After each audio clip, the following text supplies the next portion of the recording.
Unmute করতে হবে। Sumi unmute. Sumi please unmute.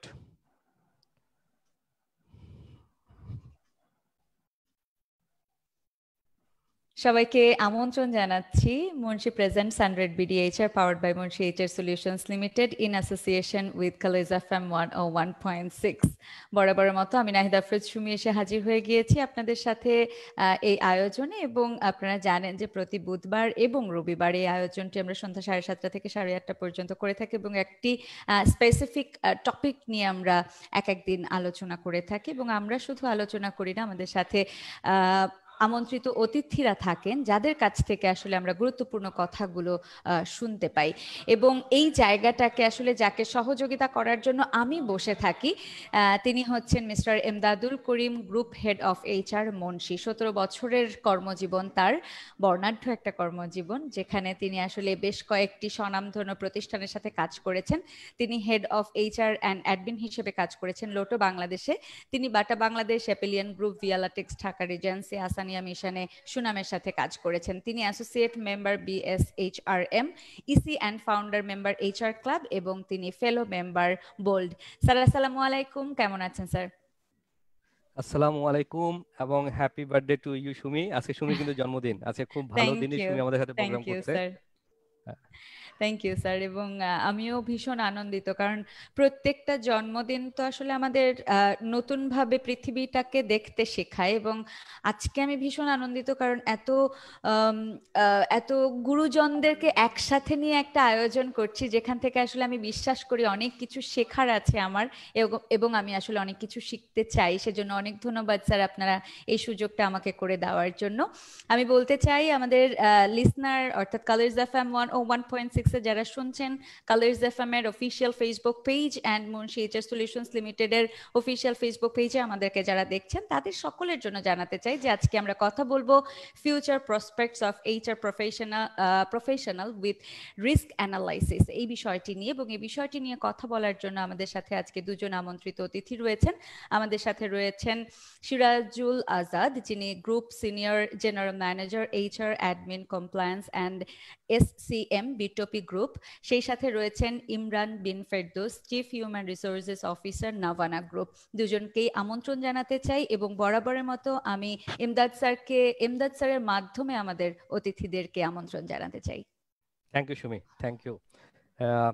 ইতিমধ্যে আমরা জেনেই গেছি, আমাদের যারা আজকে দেখছেন আমাদের ফেসবুক পেজ এবং হলো আমাদের ইউটিউব পেজে আমাদের যারা দেখছেন সবাইকে আমি স্বাগতম জানাচ্ছি মুন্সি HR সলিউশনস এর পক্ষ থেকে, সাথে সাথে কালার্স FM 101.6 এর পক্ষ থেকে। আসলে আমরা আজকে জানি যে আমরা যেই টপিকটা নিয়ে চলে এসেছি সেটা আমাদের future prospects of HR professionals with risk analysis.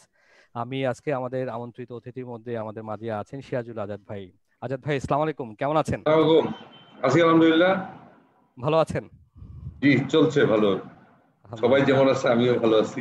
আমরা জানি যে আমরা যারা HR সংগঠন করি বা HR এর সাথে কাজ করছি, HR ক্লাব করি, সবাই আজাদ ভাইকে খুব ভালো করে চিনি, কিন্তু যারা দর্শক দেখছেন তাদেরকে জন্য আমি আজাদ ভাইকে একটু পরিচয় করে দিতে চাই। সাথে সাথে আমি ধন্যবাদ জানাতে চাচ্ছি আমাদের কাজী রাকিবউদ্দিন আহমেদ স্যারকে। স্যার আমাদের সাথে ছিলেন প্রোগ্রামে, আজকে আমাদের প্রোগ্রামের সাথে প্রথম থেকে অ্যাড হয়ে গিয়েছেন, আমরা তাকে দেখতে পাচ্ছি আমাদের সাথে। স্যারকে আমাদের মুন্সির পক্ষ থেকে আবারও শুভেচ্ছা জানাচ্ছি।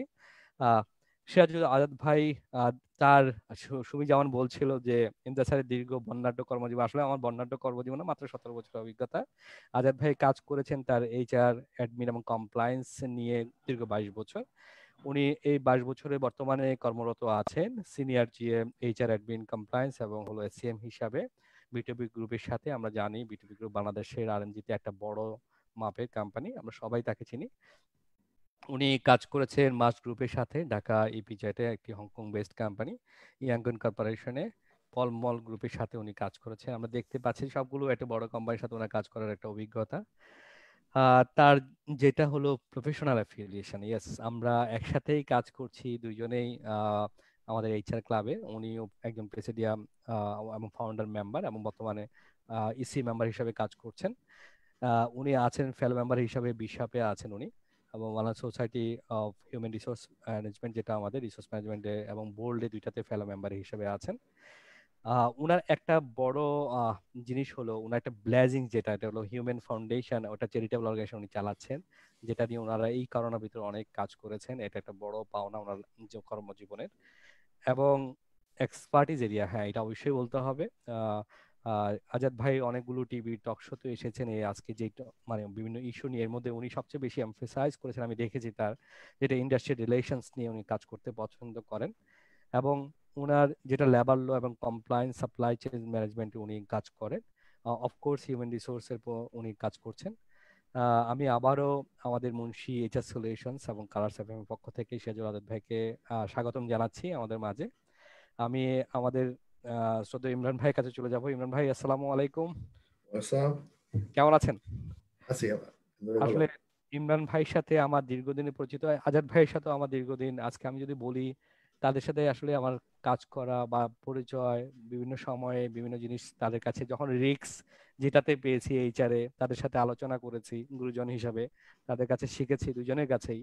সেই 2003-4 থেকে বা 4-5 থেকে আসলে তাদের সাথে পরিচয়। ইমরান ভাইয়ের সাথে আমি যখন বাটাতে ছিলাম বা লোটোতে ছিলাম, উনি অ্যাপেক্সে ছিলেন, আমরা দুজন রিটেলের অনেক কিছু শেয়ার করতাম, অনেক কিছু আমরা আসলে অনেক কিছু শেখা ইমরান ভাইয়ের কাছ থেকে আমার এইচআর, রিটেল এইচআর বিষয়ে।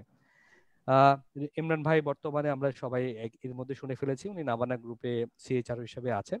উনি ওনার কর্মজীবনে কিন্তু নাবানা গ্রুপে আরো একবার কাজ করে মাঝখানে চলে গিয়েছিলেন, আবারও নাবানা গ্রুপে উনি ফিরে এসেছেন।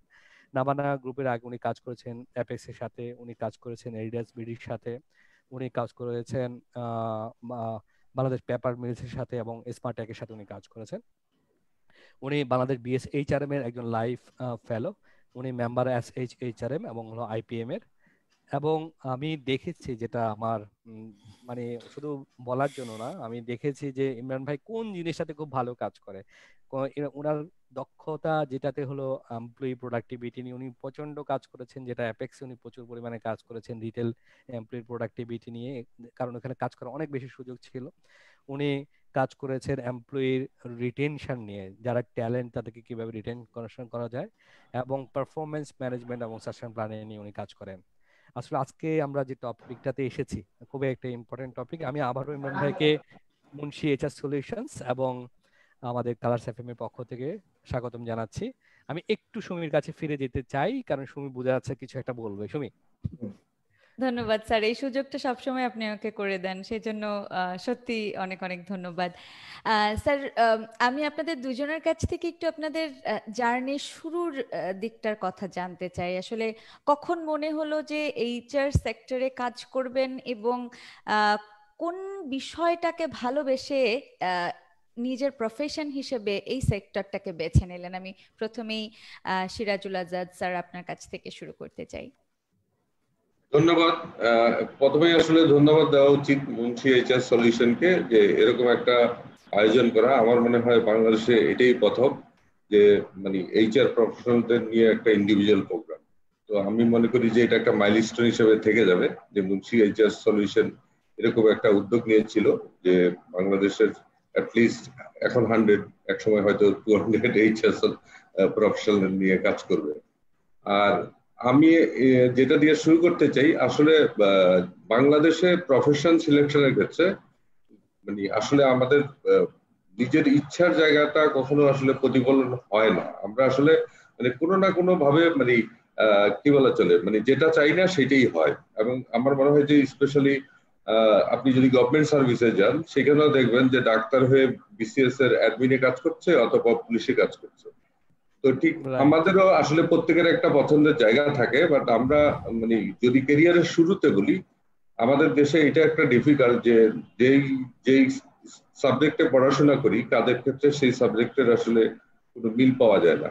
তা আমার ক্ষেত্রে আসলে সৌভাগ্য বলবো আমি, কারণ আমার মাস্টার্স ইন ম্যানেজমেন্ট, সেই হিসাবে আমি যেহেতু এইচআর এ কাজ করছি রিলিভেন্ট, আমার আসলে চয়েসের জায়গাটা হচ্ছে মার্কেটিং। ঠিক আছে, আমি কিন্তু মার্কেটিং এ কাজ করার ইচ্ছা আমার ছিল, কিন্তু দুর্ভাগ্য বা সৌভাগ্য আমি জানি না, বাট আমার শুরুতে আমি কিন্তু মার্কেটিং এ কাজ করেছি। আমি যখন আমার গ্রাজুয়েশন কমপ্লিট করি, তখন বাংলাদেশে প্রথম ল্যাকমে কসমেটিক্স এর লঞ্চিং হয়, এবং তখন কত 20 জন ফ্রেশ গ্রাজুয়েটকে মার্কেটিং এর জন্য সিলেক্ট করা হয়েছিল এটা আমি বলছি 94 এর দিকের কথা। তখন কিন্তু আমি সেখানে সিলেক্ট হয়েছিলাম, পরে ফ্যামিলি থেকে আব্বা বললো যে মাস্টার্স কমপ্লিট না করে মানে চাকরি না করার জন্য, সেই জন্য আসলে আমার মার্কেটিং এর চাকরিটা করা হয়নি।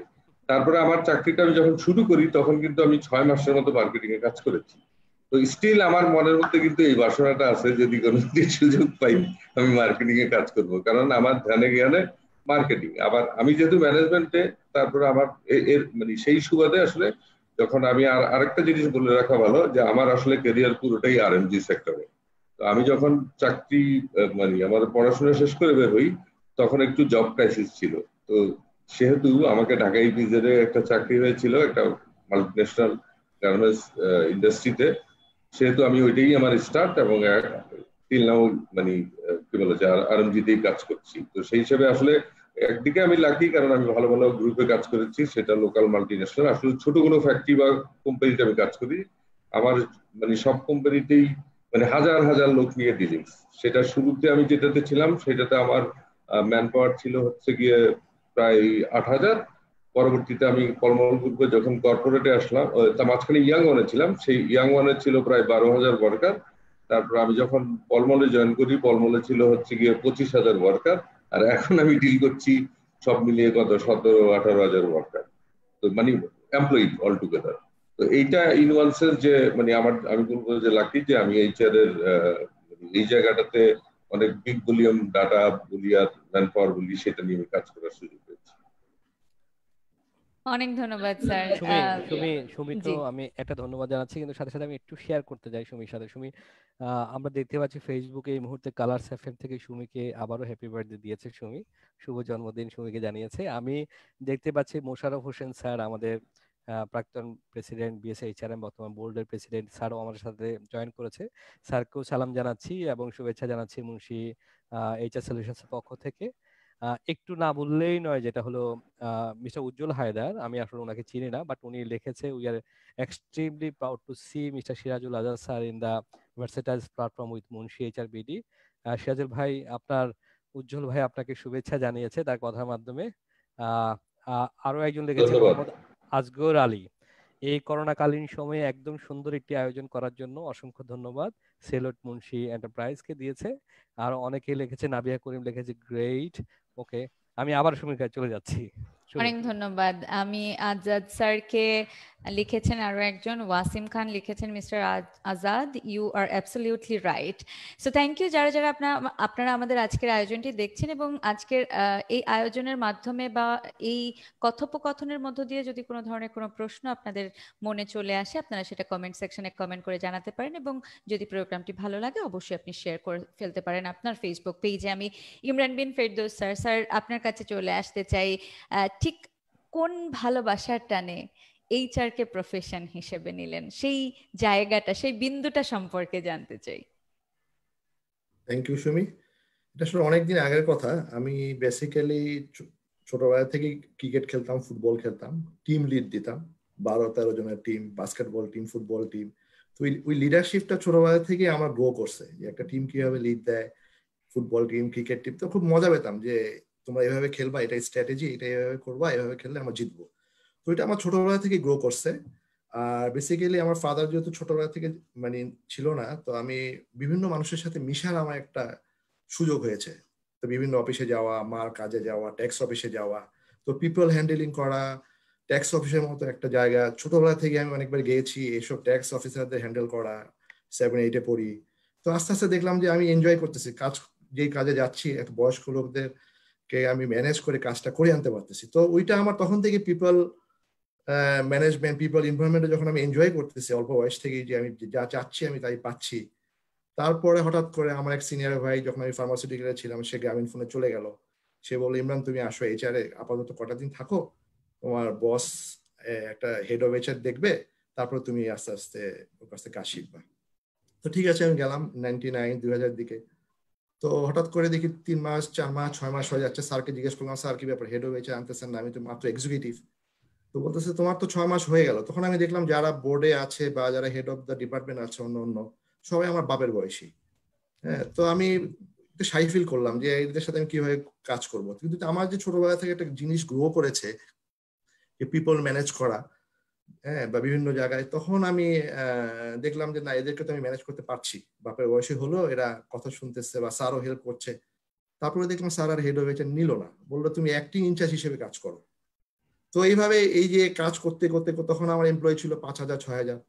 তারপরে দেখলাম যে আমি আস্তে আস্তে অ্যাডাপ্ট করে ফেলেছি। তো এইটাই থেকে ভালোবাসা, যে মানুষ ম্যানেজ করা, মানুষের সাথে মিশে ওখান থেকে প্রোডাক্টিভিটি বের করা, মানুষেরকে, যেমন ধরেন আপনি একটা ইঞ্জিনিয়ার কিন্তু একটা মেশিন মেনটেন করে, তার মেশিনের পারফরমেন্সটা ইঞ্জিনিয়ারের পারফরমেন্সের উপর ডিপেন্ড করে।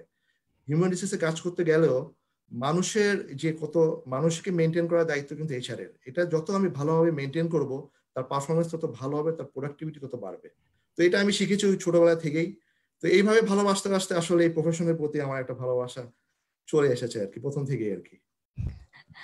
একটা মানে বলতে হবে যে নিজের ভেতরকার যেই একটা শক্তি ছিল বা জানা ছিল যে কি করে আসলে মানুষের সাথে কাজ করতে হয়, মানুষকে কিভাবে আসলে মানুষের কাছ থেকে আদায় করে নিতে হয় কাজটা, বা কত সুন্দর ওয়েতে আমরা কাজটা করতে পারি, সেই বিষয়টা আস্তে আস্তে করে আসলে প্রফেশনের দিকে যখন এলো, সেটা আসলে সেখান থেকে মুভ করার আর কোনো কারণই ছিল না, কারণ এটা আপনি আগে থেকেই ভালোবাসতেন।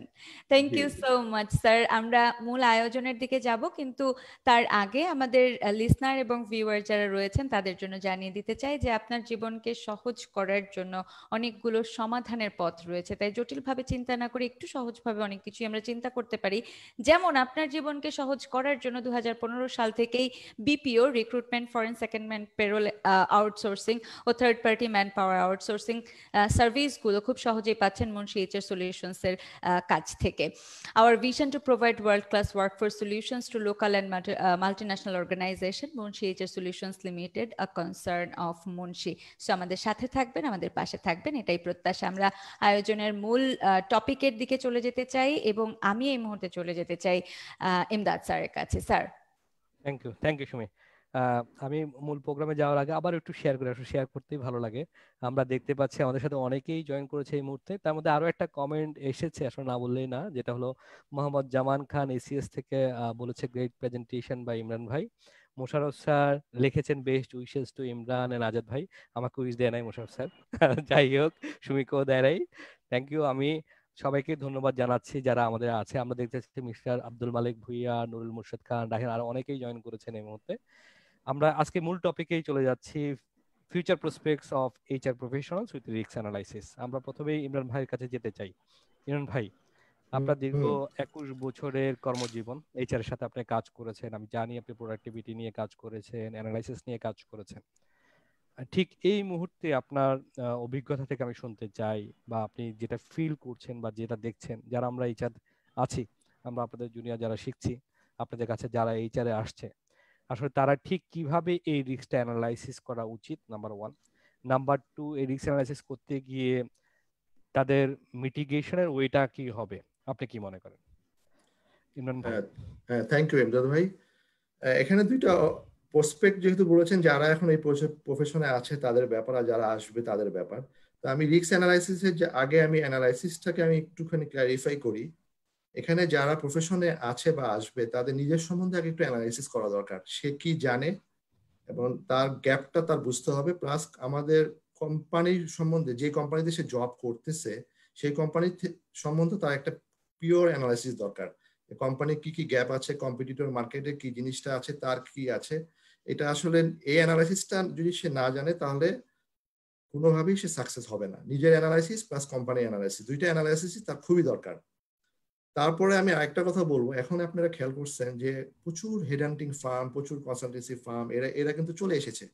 এটা কিন্তু আমাদের জন্য একটা রিস্ক। তারা রিক্রুটমেন্টের একটা বিশাল, আপনি দেখবেন অনেক বড় বড় ডিপার্টমেন্টে, যেমন আজকে এইচআর সলিউশনস, মুশি এইচআর সলিউশনসও কিন্তু ওয়ান অফ দেম। সরি, আপনি ধরেন একটা বিশাল ডিপার্টমেন্ট কাজ করতেছে, 20-25 জনের এইচআর ডিপার্টমেন্ট। হ্যাঁ, এদের একটা রিক্রুটমেন্ট টিম আছে, এদের একটা কম্পেনসেশন টিম আছে, এদের একটা ওডি টিম আছে। তারপরও কেন এদের থেকে কাজগুলো হেডহান্টিং ফার্মে চলে যাচ্ছে? হ্যাঁ, কেন রিক্রুটমেন্টটা হেডহান্টিং ফার্ম করতেছে? কেন আমাদের কম্পেনসেশন ম্যানেজমেন্টটা এত বড় টিম থাকাও কেন আমরা করতে পারতেছি না? এটাও কিন্তু একটা বিশাল বড় রিস্ক। এমপ্লয়িরা কেন আউটসোর্সে যাচ্ছে তাদের নিজস্ব রিসোর্স থাকা সত্ত্বেও? হ্যাঁ, আমার রিক্রুটমেন্টের সোর্স কেন এমপ্লয়িরা এমপ্লয়াররা টাকা দিয়ে বাইরে থেকে লোক নিয়ে আবার don't take it otherwise Emdad ভাই, যেটা আপনারও এটা আজকে আসলে আমাদের কারো একার জন্য নয়, এটা আজকে আমাদের সমাজের জন্য, যারা আমরা এইচআর প্রফেশনে আছি আসলে আমরা তাদের জন্যই আমরা এই প্রোগ্রামটা করেছি। It's for country, it's for country. এটা একটা বিগ রিস্ক। এভাবে যদি হেড হান্টিং ফার্মের কাছে সব চলে যায় তাহলে তো এইচআর ডিপার্টমেন্টের কোনো অস্তিত্ব থাকবে না ইন ফিউচারে, সবই তো আউটসোর্স হয়ে যাচ্ছে। তো এইটা নিজের ডেভেলপমেন্ট। ইমরান ভাই এখানে কি আমরা চিন্তা করতে পারি না যে আউটসোর্স কোম্পানিটাও তো একটা এইচআর টিম নিয়ে কাজ করতেছে, হয়তো কোম্পানিতে এইচআর এ কাজ করার সুযোগ তার নাই, কিন্তু আউটসোর্সের এইচআর কোম্পানিতে তার কাজ করার সুযোগ হয়ে যাচ্ছে আবার। ডেফিনেটলি তার তো কাজ হচ্ছে, কিন্তু আমি এমপ্লয়ার, আমি এটা রিস্কটা এই জন্য বলতেছি, মানে যারা এইচআর এ আসবে বা আছে তাদেরকে তাদের গ্যাপ অ্যানালাইসিস, নিজের সম্বন্ধে অ্যানালাইসিস লাগবে। যেমন সে রিক্রুটমেন্ট, তার সব জায়গায় তার রিক্রুটমেন্টে ইঞ্জিনিয়ার বলেন, ফার্মাসিস্ট বলেন, সব জায়গায় তার একটা নেটওয়ার্ক থাকতে হবে, একটা কমিউনিকেশন থাকতে হবে, যাতে সেই এগুলোকে নিজে নিজে রিক্রুট করতে পারে। কেন সে হেড হান্টিং ফার্মের সাহায্য নিবে? সে 20-22 বছর কাজ করেও যদি তার একটা হেড হান্টিং ফার্মের হেল্প লাগে, তাহলে তো আমি বলবো এখানে বিশাল একটা কমিউনিকেশন গ্যাপ আছে। এই জন্য আমি বলছি নিজের অ্যানালাইসিসটা তার খুব দরকার, তার কোথায় গ্যাপ। তারপরে তো আপনি এটা গেল, তারপরে তো এখন শেয়ার সার্ভিস হয়ে যাচ্ছে, তারপর টেকনোলজি চলে আসতেছে অনেক, এগুলোর সম্বন্ধে আমাদের ডাটা অ্যানালাইসিস, এইচআর ড্যাশবোর্ড, এগুলো তো আমার ছাড়া কোনো ওয়ে নেই। তারপরে আমাদের আরো সবচেয়ে বড় কথা ইমরান ভাই, এডুকেশন সিস্টেম। আমরা যেগুলো ধরেন বড় বড় ডিগ্রি নিয়ে আসতেছি, আমরা মাস্টার্স করতেছি, আমরা এত বড় করতেছি, কিন্তু এই এডুকেশন সিস্টেম নিয়ে আমরা কর্মক্ষেত্রে এইচআর প্রফেশন কিভাবে কাজ করতেছি, আমাদেরকে ওখানে পেরোল কিভাবে করতে হয়, আমাদের এডুকেশনে শিখায়, আমাদেরকে পারফরমেন্স ম্যানেজমেন্ট বেসড অ্যানালাইসিস, এগুলোকে আমাদের এডুকেশন সিস্টেমে শেখানো হয়, সব থিওরিটিক্যাল। তো এখানে একটা বিশাল গ্যাপ আছে আমাদের এডুকেশনের সাথে। আসলে আমাদের যে জব, আমরা বা এমবিএ করছি আজকে এইচআর এ বা পিজিডি করছি এইচআর এ, কিন্তু আমরা যখন কাজ করতে আসছি দেখছি একটা ছেলে যখন বসছে কথা বলছি তখন তার অ্যালাইনমেন্টটা নাই। তো লাস্ট প্রোগ্রামে আমাদের সাথে আইরিন আপা ছিলেন, জাহাঙ্গীরনগর ইউনিভার্সিটির, উনি ফ্যাকাল্টি, ঢাকা ইউনিভার্সিটির আইবি এর ফ্যাকাল্টি, উনি বিউপির ফ্যাকাল্টি এইচআর এর। তো উনি একটা কথা বলছিলেন যে ইমদাদ ভাই, আপনারা যদি একটা কাজ করতে পারেন, আপনারা যারা সিনিয়র এইচআররা আছেন, যখন আপনারা কোনো ইন্টারভিউ করেন অথবা যে কোনো বিভিন্ন প্রজেক্টগুলো করেন আপনারা এইচআর এর, তখন যদি আপনারা ফ্যাকাল্টি থেকে আপনাদের ইন্টারভিউ বোর্ডে একজনকে রাখতে পারেন, তাহলে আমাদের জন্য ভালো হয়। আমরা যারা এইচআর ক্লাস নিচ্ছি তখন রিয়েল লাইফে আমরা কিন্তু এটা দেখে তাদেরকে বলতে পারবো যে এই কোম্পানিতে এইভাবে রিক্রুটমেন্ট হয়েছিল এবং এই কারণে তখন ফেলিওর হয়েছে, তাকে সে টিকে নাই। তখন আমরাও কিন্তু এডুকেশন সিস্টেমকে অ্যালাইন করতে পারবো। আরেকটা উনি বলেছিলেন যে আজকে যে ইউনিভার্সিটির যে বোর্ড কারিকুলাম গুলো, এই কারিকুলাম গুলোকে চেঞ্জ করার জন্য আমাদের যারা এইচআর এর সিনিয়র বা যারা বিজ্ঞরা আছেন, তারা যদি কাজ না করেন সেখানে কিন্তু আসলে আমাদের কিছু করারই থাকবে না, সেখানে আমাদের কাজ করতে হবে। এটা আমাদের এইচআরদের কিন্তু একটা রেসপন্সিবিলিটি, পাশাপাশি একাডেমির পাশাপাশি আমাদের করতে হবে। তো আমার মনে হয় যারা দেখছেন এই মুহূর্তে অনেক সিনিয়র আমাদের এইচআর ইতিমধ্যে আমাদের সাথে জয়েন করেছেন, তাদেরকে আমি বলবো এই দুইটা ইস্যুতে আইরিন আপার যে দুটা পরামর্শ ছিল সেখানে আমরা কাজ করতে পারি কিনা। আমি আবারও ইমরান ভাই কাছে চলে যাচ্ছি। ইমরান ভাই। ডেফিনেটলি ইমরান ভাই, ধরেন তারা কম্পেনসেশন ম্যানেজমেন্টের উপরে 100-200 মার্ক একটা কোর্স করে ফেলতেছে, কিন্তু compensation management, salary, payroll structure কিভাবে করে গার্মেন্টস ফ্যাক্টরিতে বা আর অন্য ফার্মাসিউটিক্যাল ফ্যাক্টরিতে বা কর্পোরেটে, কিছুই তারা জানে না। নতুন করে তাদেরকে সবকিছু আমাদের শিখাতে হচ্ছে। তো এটা আপনি পারফেক্টলি বলেছেন, এটা আমাদের অবশ্যই এখানে একটু চিন্তা ভাবনা করতে হবে।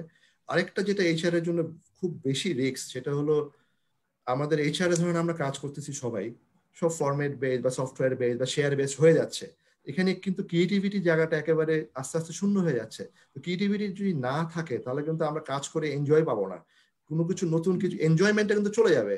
আমি আমার স্যালারি পাচ্ছি, আমার প্রতি বছর 50,000 টাকা করে স্যালারি পাচ্ছি, আমি কমফোর্ট জোনে আছি, আমি এইচআর এর ডিরেক্টর হয়ে গেছি, আমি সার্ভিস দিচ্ছি, এটা তো একটা ফরম্যাট বেস কাজ হয়ে গেল। এইচআর এ যদি ক্রিয়েটিভিটি না আমি পাই, আমি যদি এনজয় করতে না পারি কাজটা, আমি মনে শান্তি পাবো না। এই শান্তি পাওয়ার জন্য যেটা করতে হবে, এইচআর এর সবাইকে বিজনেসে ঢুকতে হবে, হেড অফ দ্য এইচওডি যারা আছে এদের সাথে কাজ করতে হবে, প্রোডাক্টিভিটি বাড়াতে, এমপ্লয়ি যাতে বুঝে, এমপ্লয়ার যারা আছে তারা যাতে বুঝে যে এইচআর ছাড়া আমার প্রোডাক্টিভিটি হবে না, এইচআর ছাড়া আমার ডিপার্টমেন্টের ডেভেলপমেন্ট হবে না, এইচআর ছাড়া আমার মানে সাকসেশন প্ল্যানিং বা আমার ভালো লোকটা থাকবে না।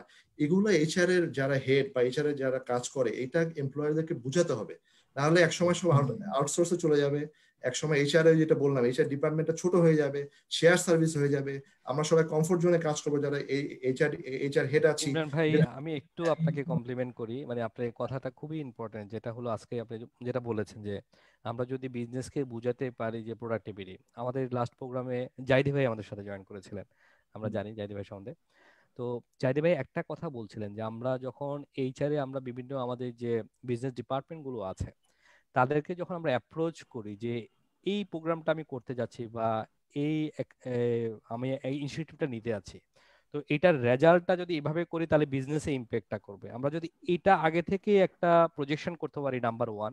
আর আপনার হলো আমরা যখন একটা ট্রেনিং প্রোভাইড করি বা ওই ইনস্টিটিউটটা নিলাম, তো আপনার যে প্রজেক্টটা বা ইম্প্যাক্টটা বিজনেসে কি হয়েছে সেটা যদি আমরা দেখাতে পারি, তাহলে আমার মনে হয় আমাদের বিজনেসে এইচআর থেকে আমাদের স্ট্র্যাটেজিক পার্টনার হওয়ার জন্য আরো বেশি সুযোগ সুবিধা আমাদেরকে দিবে, আমরা আরো বেশি অ্যাকসেপ্টেন্সটা পাবো। এটা অ্যাকসেপ্টেন্স করার জন্য আমাদেরকে খুব কাজে করবে। যে ইমরান ভাই, সরি আমি আপনার সাথে মিলাচ্ছি, যেহেতু আমাদের এক্স্যাক্টলি। অনেকেই করেছিল, আমি পয়েন্টগুলো নিয়ে এসেছিলাম। জি তো জি এটাই আমি ইমরান ভাই। বলছি যে আমার এনজয়মেন্টটা কিন্তু খুব দরকার এইচআর এ কাজ করতে গেলে। হ্যাঁ, ক্রিয়েটিভিটি আনতে হবে, ক্রিয়েটিভিটি এইচআর এ ফরম্যাটে ইআরপি সফটওয়্যার, ওরাকল সফটওয়্যার এগুলো করে আপনি আসতে পারবেন না। আপনাকে মানুষ নিয়ে কাজ করতে হবে, মানুষের প্রোডাক্টিভিটি বাড়াতে হবে, এই জন্য বিজনেসে ঢুকতে হবে। এমন অনেকে অনেকে বলে যে এমপ্লয়াররা তো আমাদেরকে সুযোগ দিচ্ছে না, এমপ্লয়াররা শুধু ফিনান্স থেকে লোককে ডাকে বা মার্কেটিং এর লোককে ডাকে, এইচআর কে তো ডাকে না অন বোর্ডে। কিন্তু এই জায়গাটা কিন্তু সবাই আটকে যাচ্ছে। কেন এইচআর কে ডাকে না, কেন এইচআর এখানে ঢুকতে পারছে না? এটা কিন্তু as a leadership quality HR কে ঢুকতে হবে। কিভাবে ঢুকতে হবে? এটা যে বললাম, ক্রিয়েটিভিটি, আপনার ওরকম ক্যারিসমেটিক স্পিরিচুয়াল পাওয়ার লাগবে। আপনি এমপ্লয়ারকে কিভাবে বুঝিয়ে আপনি ঢুকতে পারবেন। সময় নিতে হবে, ধৈর্য নিতে হবে, অনেক বাধা আসবে, অনেক আপস এন্ড ডাউনস আসবে, বাট একটা না একটা সময় আমার বিশ্বাস আপনি ক্রিয়েটিভিটি ইউজ করে এমপ্লয়ারের মাইন্ডে আপনি নিজেকে প্রতিষ্ঠিত করতে পারবেন, আমার বিশ্বাস। আরেকটা জিনিস এমদাদ ভাই, আমি এটা না বললেই না, যেহেতু সুযোগ আমার আজকে এসেছে। জি জি প্লিজ। এইচআর যে প্রফেশনাল অ্যাসোসিয়েশন গুলো আছে, যেমন ধরেন আমাদের সি অ্যাসোসিয়েশন আছে, কোম্পানি সেক্রেটারি অ্যাসোসিয়েশন আছে, এরা কিন্তু এদের মার্কেটে এদের যারা পাশ করে আসছে, এদের যে রিস্ক অ্যানালাইসিস যে আপনি বললেন, এরা কিন্তু অনেক বড় একটা অবদান রাখতে পেরেছে। আমাদের এখানে মোশাররফ স্যার আছে যে বিএসএইচআর এর ফাউন্ডার, আরো মেহবুব স্যার আছে, এরা অনেক কষ্ট করে একটা সোসাইটি করেছিল। আমাদের এটার দিকে একটু নজর দিতে হবে যে এটাকে প্রফেশনাল বা গভর্নমেন্টের সাথে অ্যাফিলিয়েশন করে এটাকে কতদূর পর্যন্ত নেওয়া যায়। আমিও 12 বছর এটা ইসি ছিলাম, আমরা অনেক কাজ করেছি, আমি, নূর ভাই, তারেক ভাই, আসিফ ভাই, আমরা এইচআর নিউজ লেটার অনেক কিছু করেছি। এরাও এখন যারা আছে এরাও ভালো কিছু করছে, অনেক কিছু করছে, কিন্তু এটাকে এমন একটা প্ল্যাটফর্মে দাঁড় করানো যার দ্বারা আমাদের ইয়াং জেনারেশনরা এই যে বললাম রিস্ক অ্যানালাইসিস থেকে বের হয়ে আসতে পারবে। এখন এইটা আপনি ইমরান ভাই, আমি মনে বুঝতে পেরেছেন আমি কি বলতে যাচ্ছি। জি জি জি জি তো এই জায়গাটা আমাদের এই জায়গাটা যদি আমি আপনাকে একটু কমপ্লিমেন্ট করি, আসলে আপনি একদম রাইট কথাটা বলেছেন। আমি আমি যেটা দেখেছি আজকে আইসিএবি বা আইসিএমএ, ওরা কিন্তু ওদের যারা মেম্বার আছে ওদেরকে কিন্তু প্রফেশনালি কারেন্ট, মানে প্রতি বছর প্রতি 6 মাসে বাজেটের পরে যে প্রবলেমগুলো উঠে আসে, সেই প্রবলেমগুলো তারা কোম্পানিতে কিভাবে অ্যাড্রেস করবে সেগুলো নিয়ে কিন্তু পরপর তারা প্রচুর প্রোগ্রাম করে। তাদের ইয়াং প্রফেশনাল, সিনিয়র প্রফেশনালস প্রত্যেকে মিলে কথা বলে এবং তাদেরকে তৈরি করে অর্গানাইজেশন কাজ করার জন্য, এবং তারা কিন্তু সেটা নিয়ে সুন্দর করে অর্গানাইজেশনে কাজও করতে পারে। তো এক্স্যাক্টলি। আজকে বিএসএইচআর এর কথা, ইয়েস আমি আপনাকে দেখেছি, আমি আমার পরিচয় পর থেকে, মানে আপনার সাথে পরিচয় পরে আমি 4-5-এর থেকে আমি দেখেছি আপনি দীর্ঘ সময় 12 বছর আপনি দায়িত্বে ছিলেন, ইসি হিসাবে দায়িত্ব ছিলেন।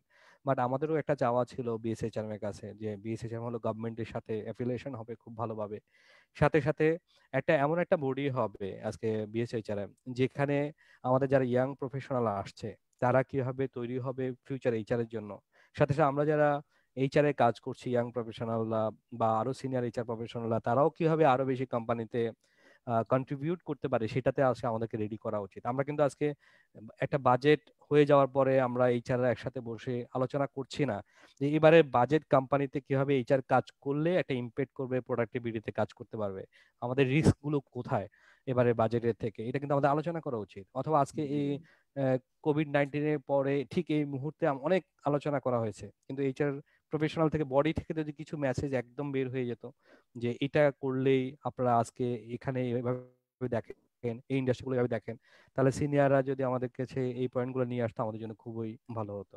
আর এটা আমি মনে করি, বিশ্বাস করি, এবং এটা বিশ্বাস করি শিওর আজ বিএসএইচআর সামনে এগিয়ে যাচ্ছে, সাথে যারা আজকে ইসিতে আছেন বা যারা সিনিয়র মেম্বারশিপে আছেন প্রত্যেকের এটা আমাদের দায়িত্ব থাকবে যে আমাদের যারা জুনিয়র এইচআররা আসছে, আমরা যারা আছি, আমাদেরকে ডেভেলপ করা কিন্তু আমাদের বিএসএইচআর একটা বড় দায়িত্ব।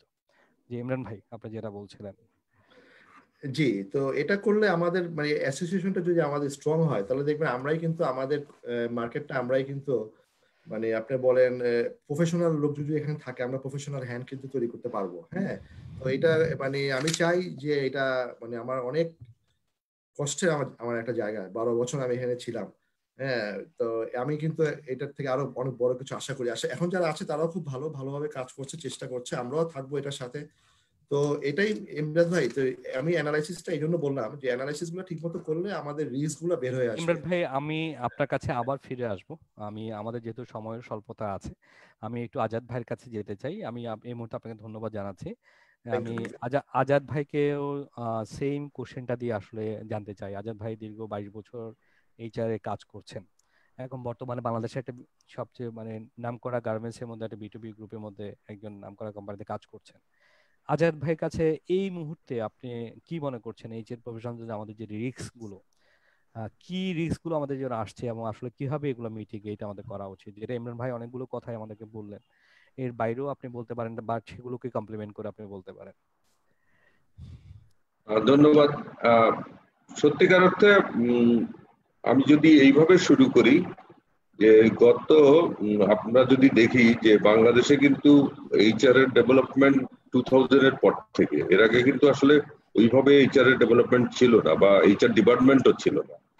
বাট ইন্টারেস্টিংলি আমি আবার আরেকটা জিনিস খেয়াল করছি যে গত 4-5 বছর ধরে এটা আবার একটু চেঞ্জ, মানে আবার ডেক্লাইন, মানে যেভাবে উঠছিল সেভাবে আবার পড়ে যাচ্ছে। কারণ আসলে পড়ে যাওয়ার ব্যাপারটা হয় কি যে আমরা ওই যে ইমরান ভাই একটু আগে বলছিলেন যে আমাদের জায়গাটা হচ্ছে কনফিডেন্সের জায়গা। আপনার সাউন্ডটা নয়েজ করছে একটু আমার এখানে। আচ্ছা, ওকে, আমি একটু কাছে যেয়ে বলি, মানে হেডফোনটা লাগিয়ে নিলে মনে হয় সাউন্ডটা আমরা আরো বেটার পাবো।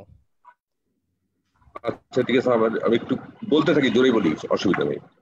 আমি যে জায়গাটায় বলতে চাচ্ছিলাম যে এইচআর ডিপার্টমেন্টের ডেভেলপমেন্ট কিন্তু হচ্ছিল, বেশ ভালোই আগাচ্ছিল, দুই দিকে আগাচ্ছিল। একটা হচ্ছে গিয়ে মানে বিভিন্ন অর্গানাইজেশনে এইচআর এর মানে আগে কোনো ডিপার্টমেন্টই ছিল না, নতুন করে হয়তো এইচআর ডিপার্টমেন্ট চালু করেছে, পাশাপাশি অনেক অর্গানাইজেশন ডেভেলপ করেছে। কিন্তু আমি যদি গত 3-4 বছর দেখি এটা আবার ডেক্লাইন। কারণ যেটা আপনি বলছেন, আমি আসলে প্র্যাকটিক্যাল অ্যাসপেক্টেই কথা বলবো, সেইটা হচ্ছে আমরা সামহাও আমাদের কনফিডেন্স লেভেলটা কিন্তু হারাচ্ছি। এখন আমরা আমাদের কনফিডেন্স কেন হারাচ্ছি? আমাদের কনফিডেন্স হারাচ্ছি হচ্ছে গিয়ে, আপনি একটা জিনিস দেখেন যে বাংলাদেশে কিন্তু মানে শুধু যে মানে আমরা যদি করাপশনের কথা বলি বা আনফেয়ারের কথা বলি, এই আনফেয়ার প্র্যাকটিস, এই প্র্যাকটিস গুলো যে আসলে যে শুধু টাকার সঙ্গে সম্পর্কিত ব্যাপারটা তা না। এটা হচ্ছে যে অনেক সময় যে আমার অ্যাটিটিউড, বিহেভিয়ার বা আমি মানে নিজের লোকগুলোকে, এইচআর ডিপার্টমেন্ট যেহেতু রিক্রুটমেন্টে থাকে, সুতরাং নিজের মানে পরিচিত লোকজনকে বিভিন্ন নেপোটিজম, যেটা কমনলি বলা হয়, যে বিভিন্ন জায়গায় যখন বসাই তখন আলটিমেটলি দেখা গেল যে কোম্পানি যখন এক সময় জানতে পারে এবং রেজাল্ট না পায়, তখন আলটিমেটলি কি দাঁড়ায়? আলটিমেটলি কিন্তু এটা ইম্প্যাক্টটা চলে যায় কিন্তু পুরো ডিপার্টমেন্টের উপরে। তার মানে এটা একটা আমাদের রিস্ক যে আমরা কতটুকু নিজেদেরকে ফেয়ারলি মানে উপস্থাপন করতে পারলাম। এবং ইন্টারেস্টিংলি যে আমরা আমাদের আরএমজি সেক্টরে যেহেতু অনেক লোকজন নিয়ে কাজ করতে হয়, এটা সবচেয়ে বেশি এইখানে এই জায়গাটায় আমি হয়। তো এইখানে আনফেয়ার প্র্যাকটিসের যে ব্যাপারটা, এটা কেন বললাম? এটা অ্যাকচুয়ালি আপনি এখন যদি দেখেন যে আমাদের একটা সব জায়গায় কেমন জানি একটা মানে গ্রুপিং এর একটা প্রবণতা থাকে, ঠিক আছে?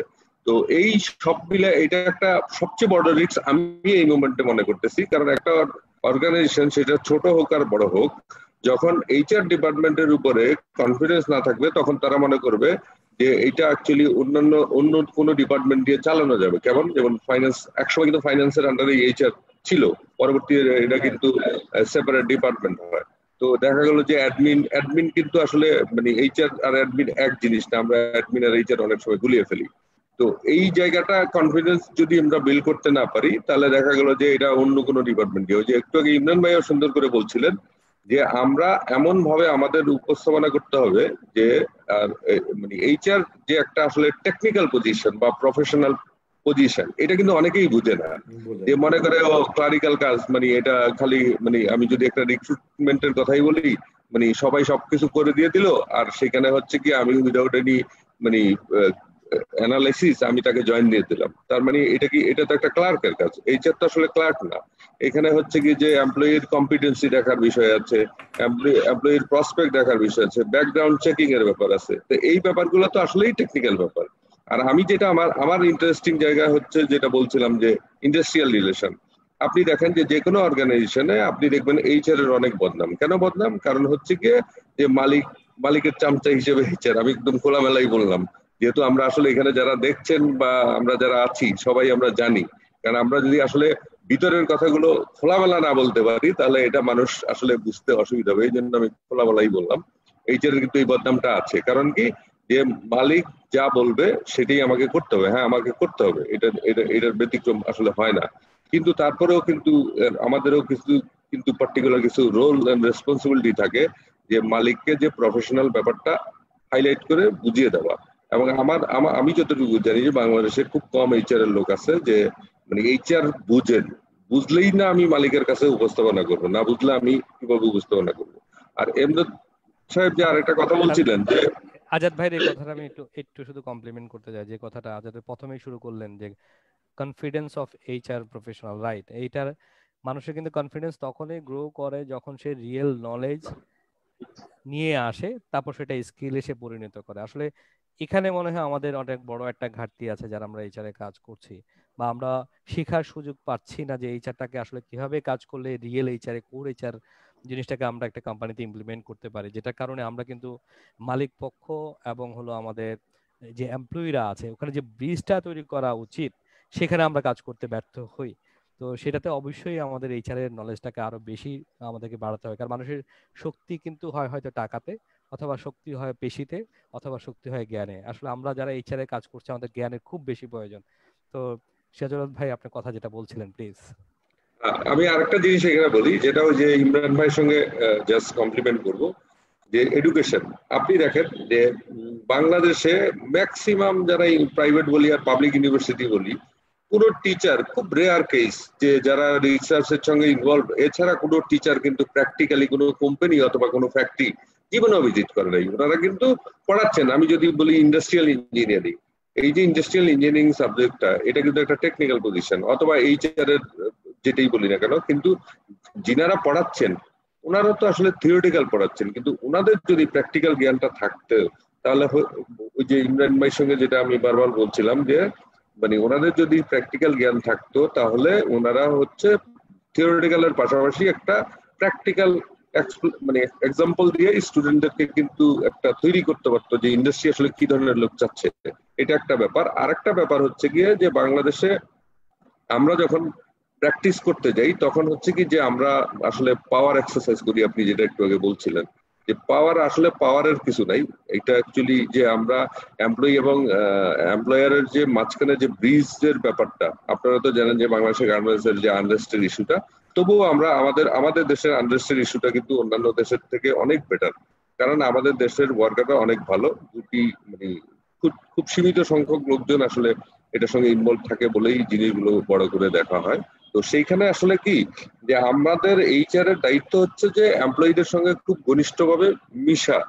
যদি আমরা ঘনিষ্ঠভাবে মিশতে পারি তখনই কিন্তু একটা বন্ডিং তৈরি হবে। আর এই বন্ডিং যখন তৈরি হবে তখন আসলে আমরা ফিল আউট করতে পারবো, প্রত্যেকের জায়গা থেকেই আসলে আমরা সমানভাবে ফিল আউট করে সেইভাবে আমাদের যখন মানে আমরা যদি মনে করেন একটা মানে কি বলে যে টোটাল একটা অ্যাটমসফিয়ার তৈরি করতে পারি, এইটা আসলে কোম্পানির জন্য ভালো, এমপ্লয়ির জন্য ভালো, আর এইচআর এর জন্য ভালো। আর এই প্র্যাকটিসটা আমি সবসময় বলি যে এইচআর এর কাজ হচ্ছে কিন্তু কারো পক্ষে বা বিপক্ষে কাজ করে না, এটা হচ্ছে মাঝখানে, মানে বোথ সাইড শুনে তারপরে সিদ্ধান্ত নেওয়া। আপনি ধরেন নর্মালি দেখেন একটা লোককে অনেক সময় আমাদেরকে কি হয় যে মানে ডিসমিস করতে হয় অথবা টার্মিনেশন করতে হয়। আপনি যদি এইচআর এর কাজই তো হচ্ছে তাকে মানে ওইভাবে সেটেল করা। এখন আমি যদি মনে করেন যে উপস্থাপনাটা আমার এরকম হয় যে মনে হয় আমি টার্মিনেট করতে, আমি তো আসলে টার্মিনেট করছি না, আমি হচ্ছে গিয়ে পলিসি মানে জাস্ট হচ্ছে গিয়ে ম্যানেজমেন্টের ডিসিশন অথবা অন্য কোনো কারণে লোকটাকে সামহাউ কোম্পানি থেকে ডিসকন্টিনিউ করতে হচ্ছে। এখন এই ডিসকন্টিনিউশনের জায়গায় আমাকে তো ওই পাওয়ার দেখানোর কিছু নাই যে আমি করছি, এটা তো হচ্ছে গিয়ে জাস্ট ডিসিশন ইমপ্লিমেন্ট করছি। সেহেতু যদি আমি হ্যাঁ সিরাজ ভাই, এখানে আমিও আপনাকে একটু কমপ্লেন করতে যাচ্ছি, চমৎকার একটা পয়েন্ট আপনি নিয়ে আসছেন। যেটা আমি এখানে আমার এক্সপিরিয়েন্স থেকে আমি এটা আসলে করি আর কি। আমি এটা করতে গিয়ে আমার প্রথম জীবনে আমি দেখেছি যখন যে কোনো ডিপার্টমেন্ট থেকে একটা ডিসিশন হয় যে এই লোকটাকে কোম্পানি থেকে সেপারেশন করতে হবে, তো দেখা যায় আমরা যখন এইচআর থেকে তাকে সিঙ্গেল রুমে ডেকে তার সাথে কথা বলে বুঝিয়ে সেপারেশন করছি আমরা, তো তার মধ্যে একটা ধারণা ওই ডিপার্টমেন্ট গুলো থেকে দিয়ে দেওয়া হয়, এটা this is the decision of management and HR decision. আসলে বেসিক্যালি তারা কখনো বলা the decision came from the department. তো আমি এই প্র্যাকটিসটা লাস্ট 5 ইয়ার্স ধরে শুরু করেছি যে আমি যখন কোনো সেপারেশন করি তখন আমি ওই ডিপার্টমেন্টের হেডকে অবশ্যই আমার সেপারেশন যে ডিসিশন উনাকে সহ নিয়ে বলি। আমি তখন বলি যে আপনি ওই ইউনিটের হেডকে আমি ডাকি, please we have to convey the message to the guy why we are separating him, আপনি কথাটা বলবেন, তখন I will compliment from the HR and will action the process for the next further. তো এটাতে কিন্তু দেখেছি আমি তাদের যে একটা ক্ষোভ থাকে এইচআর এর প্রতি, এই ক্ষোভটা কিন্তু অনেক রিডিউস হয়ে যায়, মানে রিস্কটাও কমে যায় এইচআর এর প্রতি। না, এইচআর আমাদেরকে বাইর করে দেয় নাই, এটা আসলে বেসিক্যালি আমার এই পারফরমেন্স পুয়ার ছিল, ডিপার্টমেন্ট হেড আমাকে বলেছে, আমি হয়তো করতে পারি নাই, তাহলে সেই জন্য আমি আজকে সেপারেশন হয়েছে, অথবা আমার এই মিসকন্ডাক্টের জন্য আমি আলাদা হয়েছি। তো আমার মনে হয় এটা আমরা এই টেকনিকটা ইউজ করতে পারি আমরা যারা কাজ করছি আর কি। জি সিরাজ ভাই, না, সরি আমি আমি আমি আপনাকে। আপনার এই ক্ষেত্রে একটা টেকনিক অ্যাপ্লাই করি। আমার টেকনিকটা হচ্ছে যে সিম্পল, যে মানে আমরা কি করি, আমরা ডিপার্টমেন্টাল ডিসিশনটাকে ইমপ্লিমেন্ট করি। আমি আসলে ডিপার্টমেন্টটাকে কখনো সামনে আনি না, আমি একাই করি। কিন্তু তার আগে আমি কনভিন্স হই যে লোকটাকে যে ডিসকন্টিনিউ করছি আমি, টার্মিনেশন হোক ডিসমিস হোক, যেই কারণে আমি আগে কনভিন্স কিনা যে লোকটাকে ফেয়ারলি বের করা হচ্ছে কিনা। রাইট, এটা এটা যদি এটা আমি অবশ্যই এটা আমরা দেখি, right, yeah you are right. এটা এটা হলো সবার আগে, কারণ হচ্ছে ডিপার্টমেন্টাল হেড এর সঙ্গে হয়তো কমপ্লিট হইলো, উনি ব্যক্তিগতভাবে তাকে পছন্দ করছে না, সেখানে ম্যানেজমেন্টও জানে না, সেই সিদ্ধান্তটা আমি কেন ইমপ্লিমেন্ট করব? আমাকে আগে কনভিন্স হইতে হবে। কনভিন্স হইলেই একমাত্র সম্ভব যে আমার পক্ষে তাকে কনভিন্স করা। তো যাই হোক, আমি এই এই একটা জিনিস বলছিলাম যে আসলে মানে পুরা এই যে ছোট ছোট ব্যাপারগুলো, যে এমপ্লয়ি এবং এমপ্লয়ারের মধ্যে যে মানে আসলে কি ওই যে মানে যদি আমরা সত্যিকার অর্থে মানে আমাদের প্রেজেন্টেশন ওইভাবে থাকে, ডেফিনেটলি ম্যানেজমেন্ট দিতে রাজি হয়। কোনো ম্যানেজমেন্ট চায় না যে আসলে তার অর্গানাইজেশনে একটা অন্যরকম পরিবেশ তৈরি হোক। যদি একটা এনভায়রনমেন্টটা মানে এমপ্লয়ীদের কাজ করার পরিবেশটা ভালো হয়, ডেফিনেটলি অনেক কিছুই আসবে। আর আমি আরেকটা পয়েন্ট এখানে আনতে চাই, যদি ইমরান ভাই কভার করছেন, যে মানে ফিউচার চ্যালেঞ্জ আমাদের জন্য, সেটা হচ্ছে গিয়ে থার্ড পার্টি। এখন থার্ড পার্টির ব্যাপারটা আসলে যতই যাবে এর সঙ্গে আরেকটা জিনিস আসছে, সেটা হচ্ছে কন্ট্রাকচুয়াল। থার্ড পার্টি এবং কন্ট্রাকচুয়াল, তো থার্ড পার্টি এবং কন্ট্রাকচুয়ালে যখন ব্যাপারটা আসবে তখন কিন্তু আসলে যতই দিন যাচ্ছে, কারণ যে কোনো কোম্পানি কিন্তু তাদের ফিক্সড কস্ট সেইটা বাড়াইতে চায় না। যখন একটা এমপ্লয়িকে রেগুলার এমপ্লয়মেন্ট দিবে, সেক্ষেত্রে কোম্পানির ইয়ারলি এক্সপেন্সেস যা হবে, থার্ড পার্টি বা কন্ট্রাকচুয়ালে গেলে কিন্তু সেটা হবে না। তো এতে কি হবে? এতে হচ্ছে কি আসলে কি, আমরা যদি বলি বাংলাদেশের প্রেক্ষিতে, আমাদের বাংলাদেশে হচ্ছে কিন্তু এমপ্লয়মেন্ট অপরচুনিটি কম। সেই জন্য এটা আমাদের জন্য একটা বড় চ্যালেঞ্জের জায়গা, যে আমরা চাই আরো এমপ্লয়মেন্ট অপরচুনিটি ক্রিয়েট করার জন্য। সেখানে আমরা মানে যদি আপনার এই ধরনের থার্ড পার্টি বা কন্ট্রাকচুয়াল হয়, তখন কিন্তু অটোমেটিক আমাদের জন্য এমপ্লয়মেন্ট জেনারেশনটা কমে যাবে। এবং কমে যাওয়াটা কিন্তু একটা রিস্কের ব্যাপার। আমি যদি একটা ওয়ার্কার দিয়ে মানে জিনিসটাকে মানে এক্সাম্পল দিই, যে আমাদের এখন অটোমেশন, যেমন ইন্ডাস্ট্রিয়াল 4.0 যেটা চলতেছে, অটোমেশন। আপনি আমরা দেখেন কিন্তু অনেক বাংলাদেশের জন্য অনেক সুন্দর সুন্দর প্রশ্ন আমরা পাচ্ছি। আজাদ ভাই, আপনি শেষ করলে আমরা আসলে আচ্ছা, প্রশ্নগুলো শুরু আমি করব। মানে ধরেন একটা বাংলাদেশের জন্য আসলে কি অটোমেশনটা অতটা প্রযোজ্য না, কারণ আমাদের দেশে অটোমেশন করতে গেলে যে এক্সপেন্ডিচার হবে তার চেয়ে আমাদের ওয়ার্কার কস্ট কিন্তু কম। তো সেক্ষেত্রে হয় কি, অনেক অনেক অ্যানালাইসিস করে দেখা গেছে যে আমরা মানে অটোমেশনটা এখনো আমাদের দেশের জন্য উপযোগী না। তো ঠিকই রিস্ক আছে, যেমন পাশাপাশি টেকনোলজি আসছে, অনেক কিছুই আসছে। এই রিস্ক গুলো মিটিগেট করার জন্য আসলে নতুন নতুন ইন্ডাস্ট্রিয়াল ডেভেলপমেন্ট মানে বাংলাদেশে হইতে হবে। যে এখন যেমন গার্মেন্টস ইন্ডাস্ট্রি আছে বা সামনের দিকে আরো ইন্ডাস্ট্রি হচ্ছে, তাইলে অটোমেটিক্যালি আমাদের যেই জায়গাগুলো মানে এমপ্লয়মেন্ট অপরচুনিটি কমে যায়, পাশাপাশি আবার এমপ্লয়মেন্ট অপরচুনিটি ক্রিয়েটও হবে, দুটোই হবে। থ্যাংক ইউ সিরাজ ভাই, আপনি একদম পারফেক্ট কথা বলেছেন। আসলে আমি ওই ইমরান ভাইয়ের সাথে ওই কমপ্লিমেন্টটাই করছিলাম। আমাদের রিস্ক যখন বাড়ছে যে আমাদের আউটসোর্সিং কোম্পানিগুলো বাড়ছে। আজকে আমরা দেখেছি গভর্নমেন্টও কিন্তু তার বিভিন্ন গ্রেডকে আউটসোর্সিং করে ফেলছে, কারণ গভর্নমেন্টও চিন্তা করছে তার ইন্টারনাল যে কস্ট টু কোম্পানি বা কস্ট টু অর্গানাইজেশন তারাও রিডিউস করছে। কিন্তু সাথে সাথে we have to develop a well organized with competent people, the third party company, that mean outsourcing company, that mean যারা আমরা অর্গানাইজেশন জব করতাম তাদের জন্য বড় অপরচুনিটি ক্রিয়েট হচ্ছে যে এই যে আউটসোর্সিং কোম্পানিগুলো সেখানে কাজ করার জন্য, এবং সেখানেও আমাদের অনেক বেশি কম্পিটেন্সি নিয়ে আমাদের আসতে হবে। আমাদের দুইটা প্রশ্ন আজকে আসলেই ভালো লাগছে। আজকে আমাদের পার্টিসিপেন্ট যারা আছে তারা প্রচুর আমাদের সাথে ইন্টারেক্ট করছে এবং লেখছে, প্রচুর কিছু লিখছে।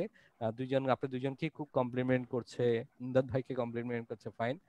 আমি প্রথম কোশ্চেনটা আবারও আমরা টপিকে ফিরে যাব। আমি দুইটা কোশ্চেন নিতে চাই।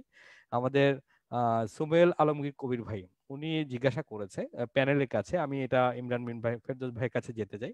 ফেরদৌস ভাই, উনি বলেছে why organization development is an important nowadays, how to implement this within the organization. আমরা সবাই জানি যে এটা করার জন্য দক্ষ লোকের দরকার হয়, সাথে সাথে চ্যালেঞ্জও আছে, বাট আপনার অভিজ্ঞতা থেকে যদি আপনি বলতেন। ইমরান ভাই, আপনার সাউন্ডটা আনমিউট করতে হবে, সাউন্ডটা আনমিউট করতে হবে।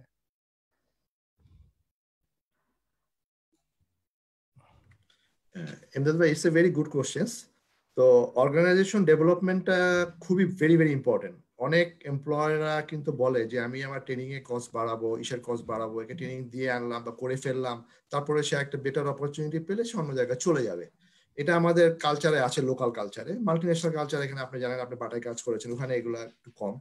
বাট ওখানে কিন্তু যাচ্ছে, আপনি অনেক ট্রেনিং দিচ্ছেন, অনেক অডিট করতেছেন, ওরা বাইরে চলে যাচ্ছে। এখানে একটা রিস্ক যে আমরা নিজেরা কষ্ট করে ওদের টিএনএ অ্যানালাইসিস করে, ওর গ্যাপ অ্যানালাইসিস করে, কোম্পানির গোল অবজেক্টিভের সাথে অ্যালাইন করে ওকে একটা ট্রেনিং দিলাম অনেক কষ্ট করে, কিন্তু সে চলে গেল। এটাও কিন্তু এইচআর একটা বিশাল রোল যে আমি কেন তাকে ধরে রাখতে পারলাম না। এবং অর্গানাইজেশন ডেভেলপমেন্টটা এত জরুরি যে এটা কিন্তু আপনি টিএনএ এর সাথে, ওডির সাথে ম্যাচ করে, কোম্পানির অবজেক্টিভ গোলের সাথে অ্যালাইন করে, প্রোডাক্টিভিটি অনেক কিছু ইনভলভ এর সাথে। এমপ্লয়ি ডেভেলপমেন্ট হলে আপনার ডিপার্টমেন্টের ডেভেলপমেন্ট হবে, কোম্পানির প্রোডাক্টিভিটি বাড়বে, সবকিছু।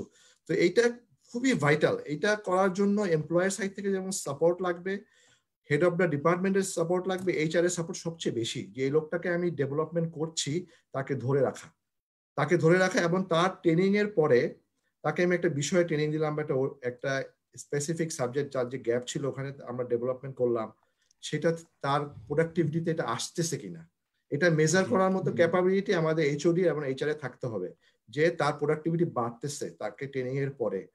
এটা কিন্তু আমরা অ্যানালিসিস করি না, কিন্তু ট্রেনিং দিয়ে যাচ্ছি কস্ট, হ্যাঁ আমাদের বাজেট আছে এত কোটি টাকা, ট্রেনিং দিয়ে গেলাম, শেষ। বাট এটা প্রোডাক্টিভিটি ইম্প্যাক্ট করলো কিনা, ছেলেটার ডেভেলপ হলো কিনা, কোম্পানির প্রোডাক্টিভিটিতে এটা এফেক্ট করলো কিনা, এটা কিন্তু আমরা ওইভাবে দেখছি না।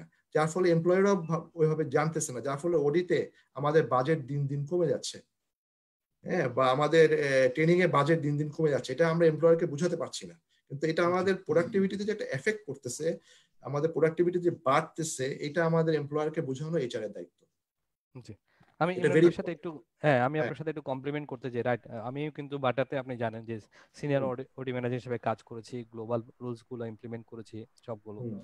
তো সেখানে করতে গিয়ে আসলে এটা আমাদের ওই দিন আমি যদি জাইদি ভাইয়ের কথা আবারও ফিরে যাই, জাইদি ভাই যে কথাটা বলেছিলেন যে অর্গানাইজেশন ডেভেলপমেন্ট হলে বা একটা ট্রেনিং করালে কি ইম্প্যাক্টটা বিজনেসে করবে, এটা যেমন মেজার করা দরকার, তেমনি হলো আমি যখন ইমপ্লিমেন্ট বা ট্রেনিংটা করিয়েছি এরপরে 3 মাস 6 মাস বা 1 বছর পরে আমাকে কিন্তু রিপোর্ট দেওয়া উচিত যে আমি এটা কিভাবে এটা বিজনেসে ইম্প্যাক্ট করলো। এই সাথে সাথে ওই ছেলেটাও কিন্তু যখন ডেভেলপ হলো তাকে কিন্তু প্রপারলি একটা রিওয়ার্ড করা উচিত, কারণ আমরা যদি রিওয়ার্ড তাকে না করি, কারণ আপনি যখন ডেভেলপ হয় তার একটা অ্যাসপিরেশন গ্রো করে, অ্যাসপিরেশন গ্রো করলে তাকে কিন্তু মোটিভেট করে রাখার জন্য এটা আমাদের কিন্তু দায়িত্ব, দ্য ডিপার্টমেন্ট। আমরা শুধু আজকে এইচআর হেড বা HR manager only not responsible also the department head, because আমরা সবাই জানি যে দিস ইজ অলসো সেইং যে all managers are the HR manager, সবাই কিন্তু তারা HR manager, they are managing their team.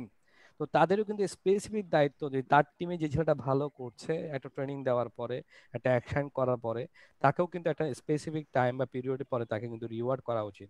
তাহলে কিন্তু রিটেনশনটা আমাদের ইজি হয়ে যায় এবং ওখান থেকে কিন্তু আমি যাকে ডেভেলপ করছি তাকে কিন্তু সাকসেশন প্ল্যানিং এ তখন নিয়ে যেতে পারি। তাহলে আজকে আমি যে পজিশনে বসে আছে বা এইচওডি যে এখানে বসে আছে তাকে আমি কয়েক বছর পরে ওইখানে নিয়ে যেতে পারবো যখন এইচওডি কে আমি অন্য কোনো এঙ্গেজমেন্ট দিতে পারবো অথবা যখন কোম্পানি থেকে উনি সেপারেশন হবেন সেখানে আমরা কিন্তু দেখাতে পারি। তো এগুলো আসলে আমরা যখন প্রপারলি এই এক্সিকিউশন গুলো আমরা অ্যানালাইসিস সহ বলতে পারবো ম্যানেজমেন্টের কাছে বিজনেসের কাছে তখন it is very easy to implement the OD. আমার মনে হয় ইমরান ভাই কি আর কিছু বলতে যাচ্ছেন এই বিষয়ে? এমদাদ ভাই, ওডি ছাড়া কোনো এমপ্লয়ি ক্রিয়েটিভিটি বাড়বে না। সে কিন্তু একটা খাঁচার মধ্যে বন্দি থাকবে। তাকে যখন আপনি ডেভেলপমেন্ট করবে, সে এনজয় করবে, ট্রেনিং করবে, তার ক্রিয়েটিভিটি ইমপ্রুভ হবে। সে অনেক কিছু ডাটা অ্যানালাইসিস, ড্যাশবোর্ড অ্যানালাইসিস, অনেক কিছু সে শিখতে পারবে। সে অ্যামাউন্ট নিয়ে সে কাজ করতে পারবে, সে প্রফিটেবিলিটি নিয়ে কাজ করতে পারবে।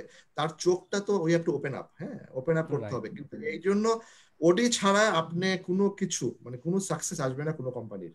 এটা অনেকে দেখবেন কোম্পানি করতেছে না, তারা ইন্ডিভিজুয়ালি করতেছে তার নিজের ডেভেলপমেন্টের জন্য। কোম্পানি জানেও না সে বিভিন্ন জায়গায় অনেক পয়সা।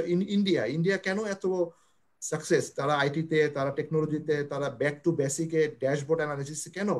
কোম্পানি না দিলেও কিন্তু তারা নিজেরা উইলিংলি তারা কিন্তু এগুলো করছে এবং ডেভেলপমেন্ট করে তারা কিন্তু দেখেন আমাদের মতো কান্ট্রিতে সিইও হিসেবে আসতেছে, বিভিন্ন জায়গায় যাচ্ছে। তো এটা ভেরি ভাইটাল। একটা কোম্পানির অস্তিত্ব আমি বলবো যে ওডির উপর ডিপেন্ড করে। রাইট। আমি এখানে আরেকটু কমপ্লিমেন্ট করি ইমরান ভাইকে, আসলে ওডি নিয়ে দীর্ঘ সময় কাজ করা সেজন্য বলতে চাই।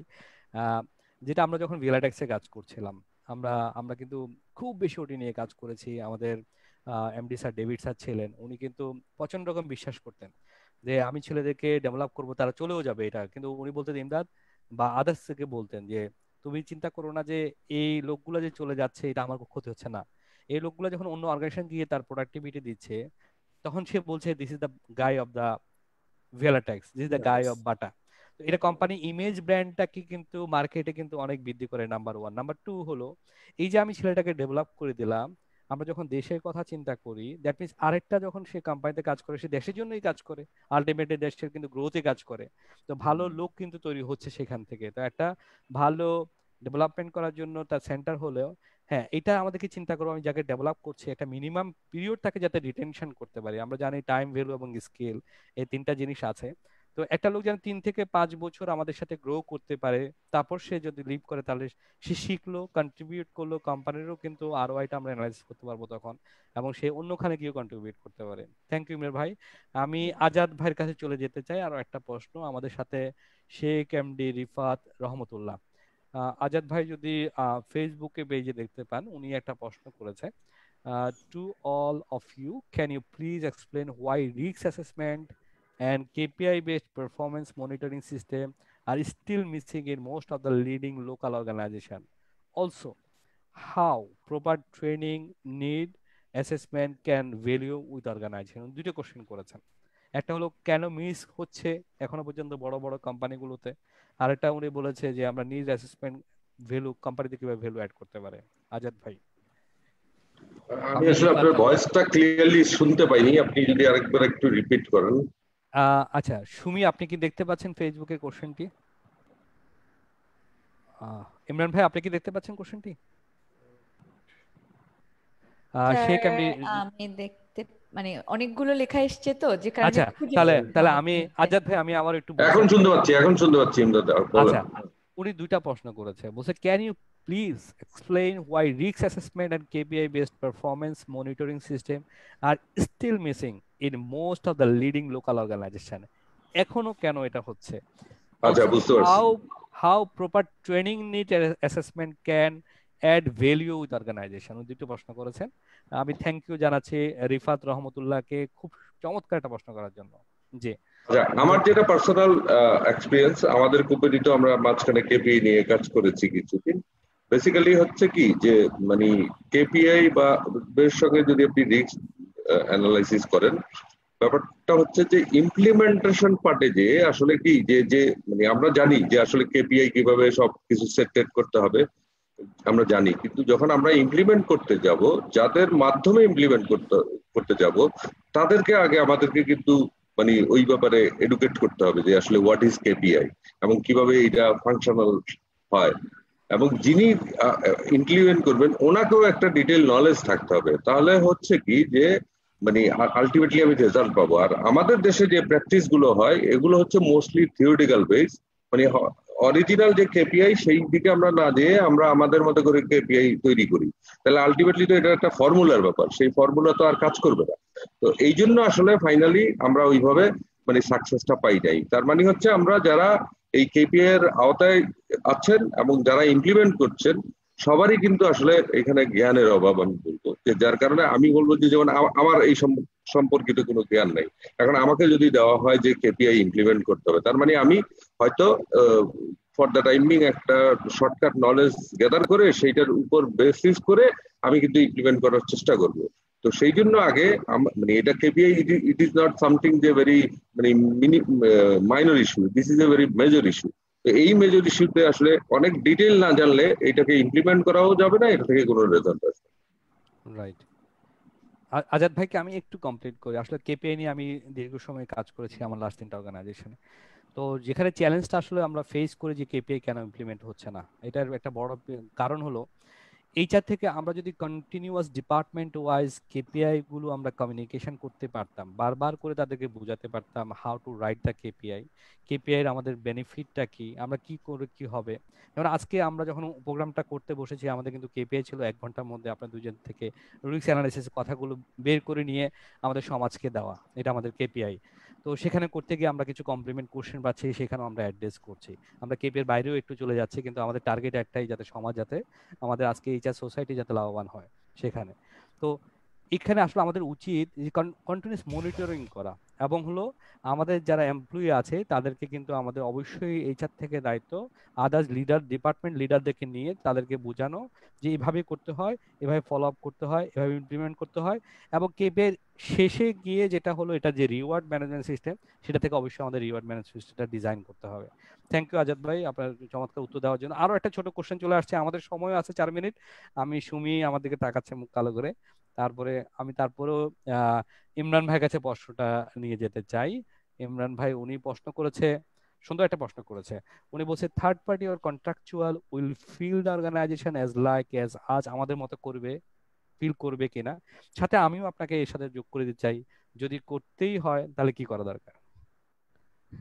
আমি প্রথমে আমার এইচআর প্রফেশনালের পক্ষে কথাটা বলবো। এখানে এমপ্লয়ারের বিশ্বাস থাকতে হবে এইচআর ডিপার্টমেন্টের প্রতি, এইচআর হেডের প্রতি। এখন এমপ্লয়াররা যদি বলে সে তার রেফারেন্সের লোক, সে তার পছন্দের লোক, সে তার আত্মীয় স্বজন বা সে তার লিঙ্কের লোক এখানে সবসময় রিক্রুট করাচ্ছে বা তার পছন্দ মতো লোক নিচ্ছে, বা সে বায়াস হয়ে যাচ্ছে কোনো রিক্রুটমেন্টে বা কোনো হেড অফ দ্য অপারেশন তাকে বায়াস করছে লোকটা নেওয়ার ব্যাপারে, এখানে একটা এইচআর হেড বা এইচআর ডিপার্টমেন্টের একটা ভাইটাল রোল। এটা এই বিশ্বাসটা এমপ্লয়ার সাইড থেকে আসতে হবে যে আমি যেটা দিব এটা মার্কেটে বেস্ট লোক, কম্পিটিটর অ্যানালাইসিস করে, এবং সে ইজ এ পারফর্মার, দেন এমপ্লয়াররা কিন্তু বিশ্বাস করবে। এখন এমপ্লয়াররা কেন হেড হান্টিং ফার্মের কাছে রিক্রুটমেন্টে যাচ্ছে?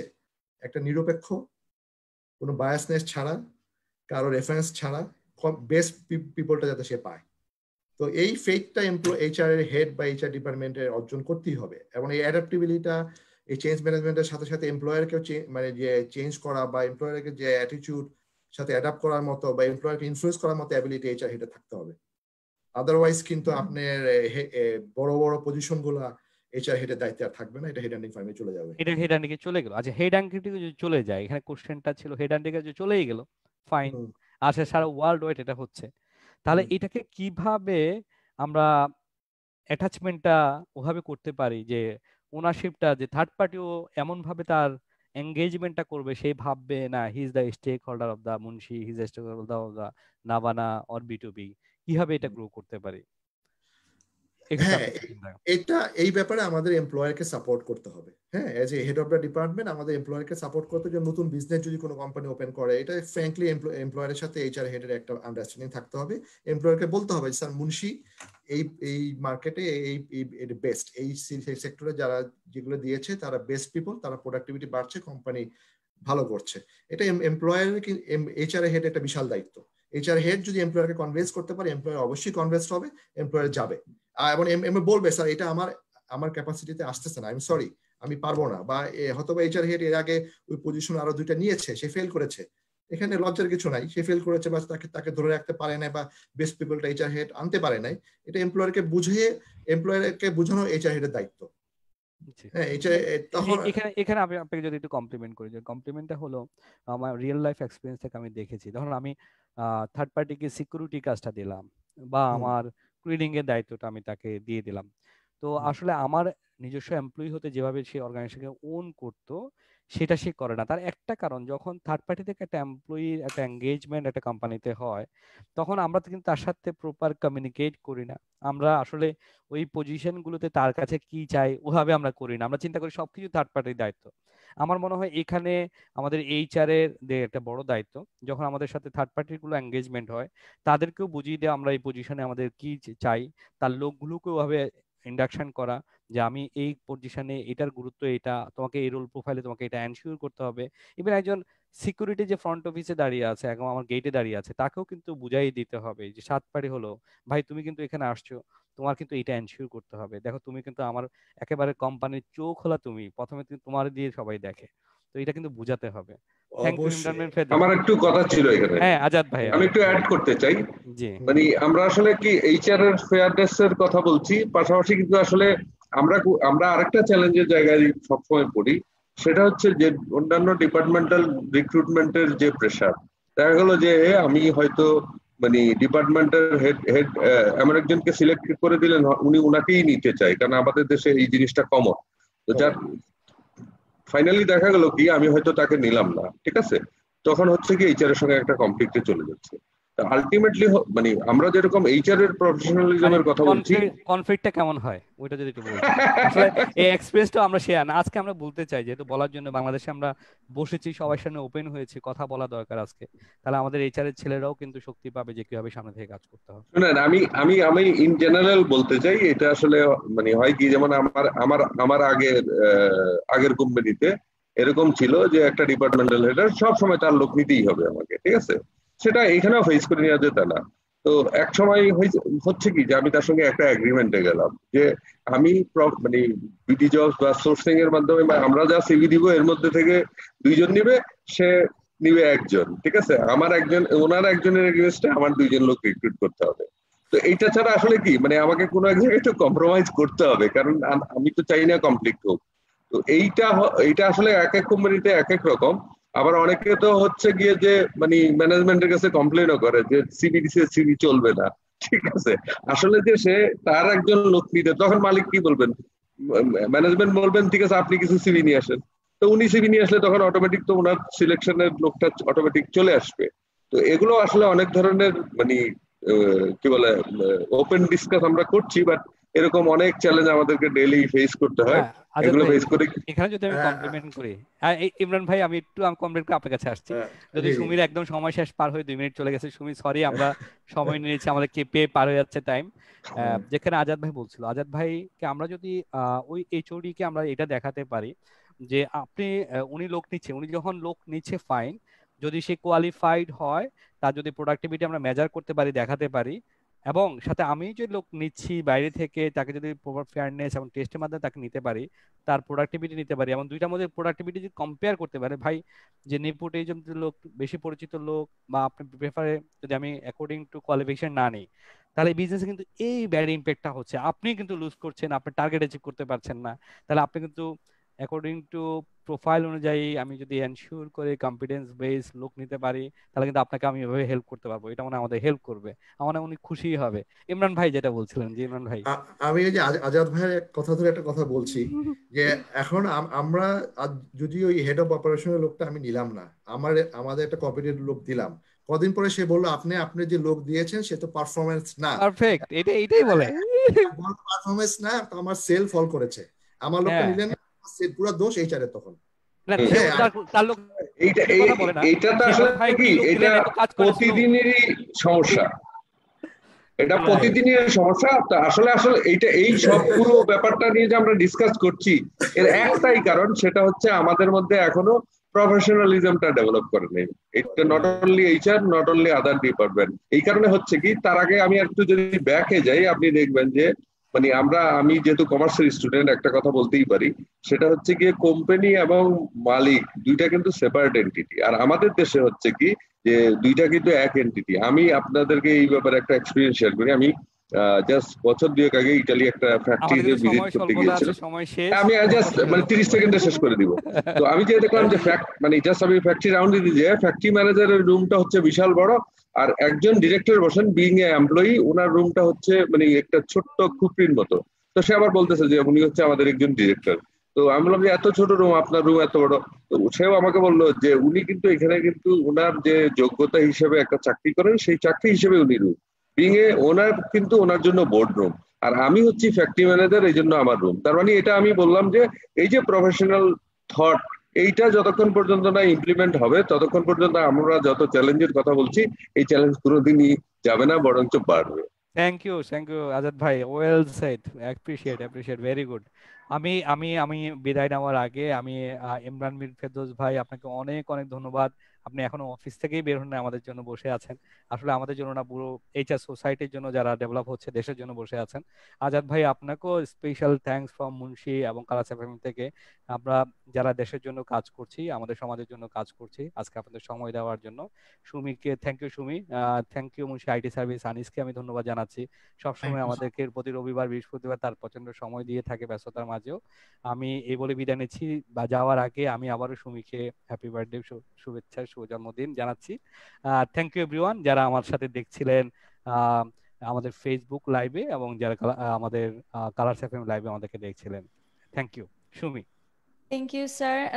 এবং সেই সাথে আমাদের দুজন অতিথি, আপনাদের প্রতি অনেক অনেক কৃতজ্ঞতা। এত চমৎকার সময় আমাদেরকে উপহার দিলেন, এবং আপনারা তিনজন যেভাবে কথা বলছিলেন তার মধ্য থেকে আসলে আমরা অনেক কিছু বুঝতে পেরেছি। এতটুকু বুঝতে পেরেছি যে আপনাদের, আমি মাঝে মাঝে বলি যে এইচআর এর রুমটা কখনো ফাঁকা থাকে না, অনেক রুমই ফাঁকা থাকে হয়তো, কিন্তু এইচআর মানে আমরা আসলে এমদাদ স্যারের রুম কখনো ফাঁকা দেখি না। তো মাথার মধ্যে আসলে কত ধরনের চিন্তা যে থাকে সেটা বোঝা যায় যে এই ডিপার্টমেন্টের কাছে আসলে। এবং আজকে ভেতরকার আরো অনেক কথা জেনে গেলাম, এবং সেখান থেকে অন্তত পক্ষে আমাদের অন্যান্য সকল এমপ্লয়িরা এতটুকু বোঝার চেষ্টা করবেন যে দায়িত্ব যার যেখানে, আসলে সেই দায়িত্বটা তার কাছেই বর্তানো উচিত, তার কাছেই সেই দায়িত্বটা যেন থাকে, সেইটুকু হেল্প যেন আমরা সবাই যে যার জায়গা থেকে করি, সেটা এতটুকু আমরা বুঝতে পেরেছি। থ্যাংক ইউ ওয়ান্স এগেইন আমাদেরকে সময় দেওয়ার জন্য ইমরান বিন ফিরদৌস স্যার এবং সিরাজুল আজাদ স্যার। আপনারা খুব ভালো থাকবেন, সাবধানে থাকবেন, এটাই প্রত্যাশা, এবং আমাদের সকলের জন্য দোয়া করবেন। এমদাদ স্যার অনেক ধন্যবাদ। আজকে আমরা শেষ করতে যাচ্ছি আয়োজন, আবারও চলে আসবো আমরা নেক্সট এপিসোড নিয়ে। ততক্ষণ পর্যন্ত আপনিও ভালো থাকুন, কারণ যে পরিমাণ প্রেশারের মধ্যে দিয়ে আপনাকে যেতে হয়, এই সময়টা বের করার জন্য আপনাকে আসলে অনেক অনেক কৃতজ্ঞতা এই আয়োজনটাতে আমাদেরকে সময় দেওয়ার জন্য। এবং যারা যারা আমাদের সাথে প্রতি এপিসোডে থাকেন কিংবা আজকে আমাদের সাথে নতুন যুক্ত হলেন, তাদের জন্য বলতে চাই যে প্রতি রবিবার এবং বুধবার সন্ধ্যা 7:30 থেকে 8:30 পর্যন্ত আপনাদের জন্য আমরা চলে আসি। তাই আপনারাও নিশ্চয়ই আমাদের সাথে যুক্ত হয়ে যাবেন। এবং যেটা বলতে চাই যে সময়টা যাচ্ছে যেমন করে, করোনা কিন্তু আমাদেরকে ছেড়ে একেবারেই চলে যায়নি। তাই ভয় নয়, ভয় পাওয়ার কথা বলছি না, কিন্তু সাবধান থাকার কথা বলছি। এবং এই সাবধানতার ক্ষেত্রে পরিষ্কার পরিচ্ছন্নতার কোনো বিকল্প নেই। এবং আপনাকে নিশ্চিন্ত রাখতে দেশের শীর্ষস্থানীয় ক্লিনিং ও ফ্যাসিলিটি ম্যানেজমেন্ট, জেনিটোরিয়াল সার্ভিস ও পরিবেশগত যত্নে কাজ করে যাচ্ছে এমবিএম মুন্সি বাংলাদেশ লিমিটেডের সম্মুখ যোদ্ধারা। যদি প্রয়োজন মনে হয় কিংবা আপনার প্রয়োজনে আপনি ভিজিট করতে পারেন আমাদের ওয়েবসাইট এবং ফেসবুক পেজ, আরো বিস্তারিত সেখান থেকে জানতে পারবেন। সবাই খুব ভালো থাকবেন, সাবধানে থাকবেন। আজকের মতো বিদায় নিচ্ছি, আমি নাহিদা আফরোজ সুমি। দেখা হচ্ছে পরের এপিসোডে। ততক্ষণ পর্যন্ত সবাইকে আল্লাহ হাফেজ জানাই এবং জানাই শুভরাত্রি। Thank you. Thank you.